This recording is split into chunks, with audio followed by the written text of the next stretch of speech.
बदलापूर प्रकरणाची हायकोर्टात सुनावणी। अक्षय शिंदेच्या वडिलांची हायकोर्टात याचिका। एन्काउंटर बनावट असल्याचा याचिकेतनं आरोप। तर अक्षयच्या कुटुंबाला सुरक्षा पुरवण्याबाबत योग्य तो निर्णय घ्या, हायकोर्टाचे निर्देश। अक्षयच्या कुटुंबियांच्या वकिलांना हायकोर्टाने सुनावलं। माध्यमांशी बोलताना थोडं भान बाळगा, तुम्ही तुमच्या याचिकाकर्त्यांवर अन्याय करत नाही ना, कोर्टाचा सवाल।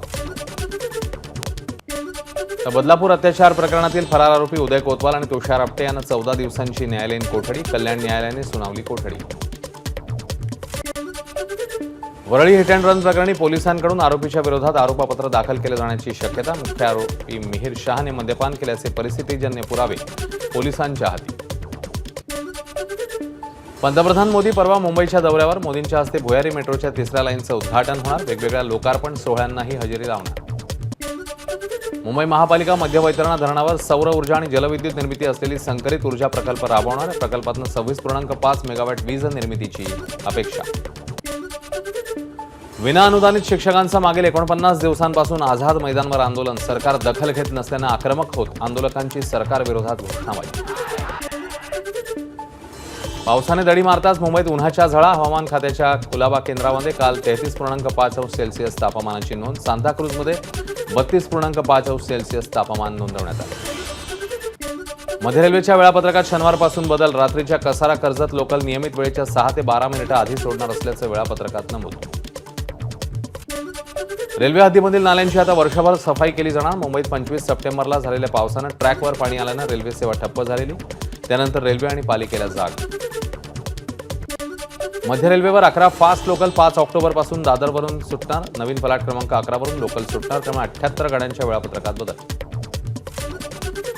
पश्चिम रेल्वेवर गोरेगाव कांदिवली स्थानकादरम्यान 6व्या मार्गिकेचं काम सुरू। यासाठी आज रात्री 12:30 ते पहाटे 4:30 पश्चिम रेल्वेवर ब्लॉक।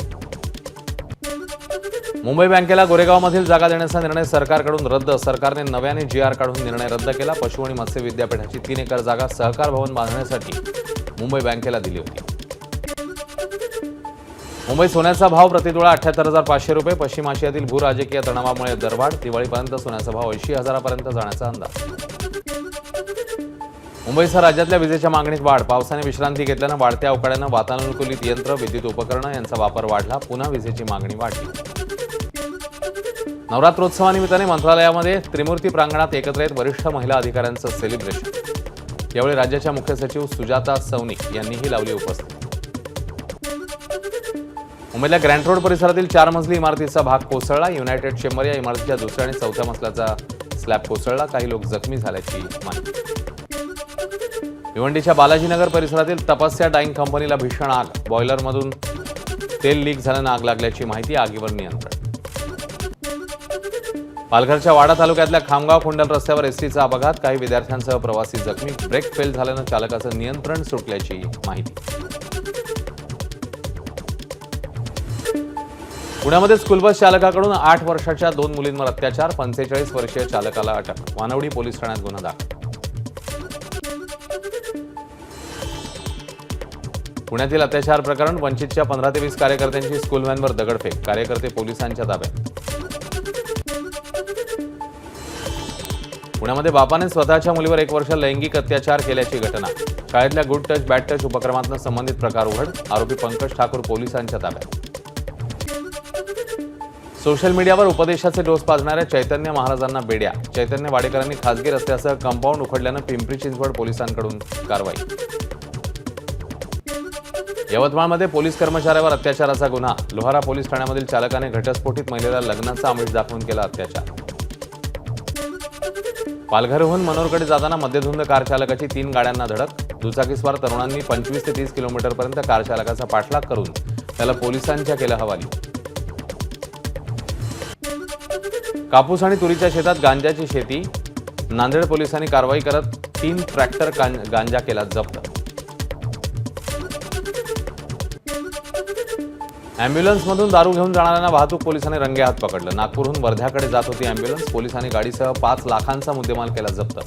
4घांना घेतलं ताब्यात। महाराष्ट्रात निवडणुकीची घोषणा 13 तारखेनंतर होण्याची शक्यता। 8 ऑक्टोबरला हरियाणा आणि जम्मू काश्मीरमधल्या निवडणुकांचे निकाल। ऑक्टोबरच्या 3ऱ्या आठवड्यात आचारसंहितेची घोषणा होण्याची शक्यता। जागा वाटपाच्या नावाखाली पंतप्रधान मुंबईत येतात, देश वाऱ्यावर सोडून पंतप्रधान आणि गृहमंत्री गल्लीबोळात फिरतायत. प्रचारासाठी पंतप्रधान असे फिरतात का? संजय राऊत यांचा सवाल. कायदा आपल्या घरी भांडी घासतो असं भाजपला वाटतं. 26 नोव्हेंबरपूर्वी नवं सरकार आणावंच लागणार, संजय राऊतांचं वक्तव्य. कायदा भाजपच्या घरची भांडी घासतोय का असं वक्तव्य म्हणजे संविधानाचा अपमान. संजय राऊत शरद पवार यांच्या घरची भांडी घासतात. काल रात्रीही त्यांच्या घरची भांडी घासून ते आले असतील. नरेश म्हस्केंची संजय राऊतांवर टीका. दसऱ्यापूर्वी महाविकास आघाडीच्या जागा वाटपाबाबत सगळं काही चित्र स्पष्ट होईल. ज्याची जिंकण्याची क्षमता त्याला जागा दिली जाणार, खासदार संजय राऊत यांची माहिती. हर्षवर्धन पाटील यांनी सिल्व्हर ओकवर जात शरद पवारांची घेतली भेट. हर्षवर्धन पाटील लवकरच तुतारी हाती घेणार असल्याची चर्चा. इंदापुरातनं शरदचंद्र पवार पक्षाकडनं हर्षवर्धन पाटील लढणार का याकडे लक्ष. हर्षवर्धन पाटील 4 दिवसात राष्ट्रवादी काँग्रेस शरदचंद्र पवार पक्षात प्रवेश करण्याची शक्यता. 6 किंवा 7 तारखेला हर्षवर्धन पाटील तुतारी हाती घेणार. ज्यांना भाजपमध्ये तिकीट मिळेल असं वाटत नाही ते दुसऱ्या पक्षात जातात. हर्षवर्धन यांना भास होतोय पवारांसोबत जाऊन फायदा होईल. भाजपच्या चंद्रकांत पाटलांची टीका. शिवसेना आणि भाजपकडनं उमेदवारी मिळावी, गुणरत्न सदावर्ते यांची पक्षश्रेष्ठींकडे मागणी. वरळी विधानसभा मतदारसंघातनं आदित्य ठाकरे आमदार, मनसेकडून संदीप देशपांडे वरळीतनं लढणार असल्याची ही चर्चा. भाजपने विरोध केल्यास शिवसैनिक त्याचा हिशेब करतील. सिल्लोडमध्ये भाजप जसं काम करेल तसं आम्ही महाराष्ट्रभर करू. सिल्लोडमधल्या भाजप नेत्यांच्या विरोधानंतर अब्दुल सत्तार यांचा इशारा. ठाकरे गटाचं सत्वर भुवर ये गाणं उद्धव ठाकरेंच्या उपस्थितीमध्ये प्रसिद्ध. महाराष्ट्रात माजलेली अराजकता दूर करण्यासाठी देवीला साकडं घातल्याचं उद्धव ठाकरे यांचं वक्तव्य. लोकसभेप्रमाणे आता विधानसभेसाठी ठाकरे गटाचं थीम सॉन्ग तयार. आजपासून करणार विधानसभा मोहिमेला सुरुवात. शिवतीर्थावर राज ठाकरेंची मुंबईतल्या पदाधिकाऱ्यांसोबत बैठक. ठाणे, कल्याण आणि मुंबईतल्या विधानसभेसाठी नेमलेल्या निरीक्षकांकडून राज ठाकरेंनी घेतला आढावा.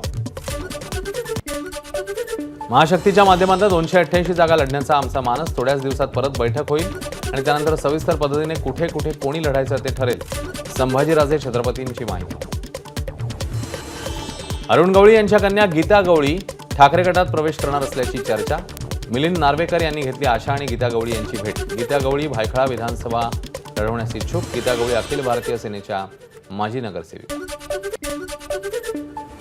सोलापूरच्या माढा विधानसभेत यंदा ऊस दराचा मुद्दा रंगणार. ऊस दरावरून अभिजित पाटील आणि आमदार बबनदादा शिंदे यांच्यात चढाओढ. पहिल्यांदा ऊसाला 3,500 रुपयांचा दर देऊन अभिजित पाटलांची बबन शिंदे आणि इतर स्पर्धकांवर मात.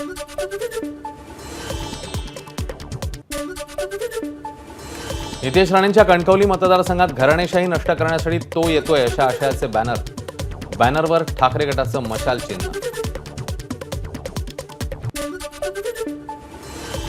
पीआरपी कवाडे गटाची महायुतीकडे विधानसभेसाठी 15 जागांची मागणी. तसंच घटक पक्षांची बैठक लवकर घ्या आणि चर्चा करा अशीही केली मागणी. गुहागर विधानसभेसाठी शिवसेना पदाधिकाऱ्यांकडून विपुल कदम यांच्या उमेदवारीची मागणी. या जागेबाबत आज निर्णयाची शक्यता. तालुका प्रमुख दीपक कनगुटकर यांची माहिती. विधानसभा निवडणुकीत महायुतीच्या उमेदवाराला प्रचंड मतांनी निवडून आणूया. विपुल कदम यांच्या नावाच्या चर्चेनंतर भाजपचे इच्छुक उमेदवार विनय नातू यांच्याकडून गुहागर विधानसभा मतदारसंघातल्या मतदारांसाठी प्रसिद्धीपत्रक. जिथे ज्या पक्षाचा आमदार आहे तिथे त्याच पक्षाला उमेदवारी दिल्यास महायुतीचं नुकसान होऊ शकतं. भाजप नेते आणि माजी मंत्री राजकुमार बडोले यांची प्रतिक्रिया. सर्व्हे करून उमेदवारी देण्याची केली मागणी.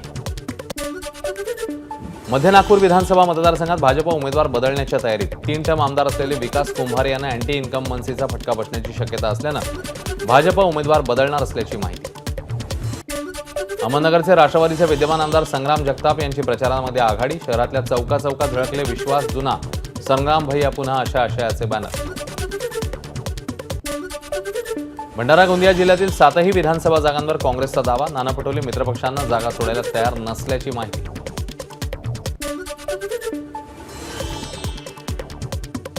वसमत विधानसभा मतदारसंघात राष्ट्रवादीकडनं आमदार नवघरे निवडणूक लढवणार. मात्र नवघरेंनी 5 वर्ष थांबायला हवं.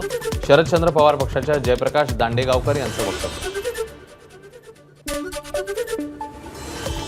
नाशिकच्या चांदवड देवळा मतदारसंघात भाजपच्या तिकिटासाठी आहेर बंधूंमध्ये रस्सीखेच. विद्यमान आमदार राहुल आहेर आणि नाफेडचे संचालक केदारनाथ आहेर यांच्यात तिकिटासाठी रस्सीखेच. निवडणुकांच्या पार्श्वभूमीवर वसमतचे आमदार चंद्रकांत नवघरे यांच्याकडनं जनसंवाद यात्रा. 5 वर्षात केलेल्या विकास कामांचा लेखाजोखा जनतेसमोर मांडणार. एबीपी माझा, उघडा डोळे बघा नीट.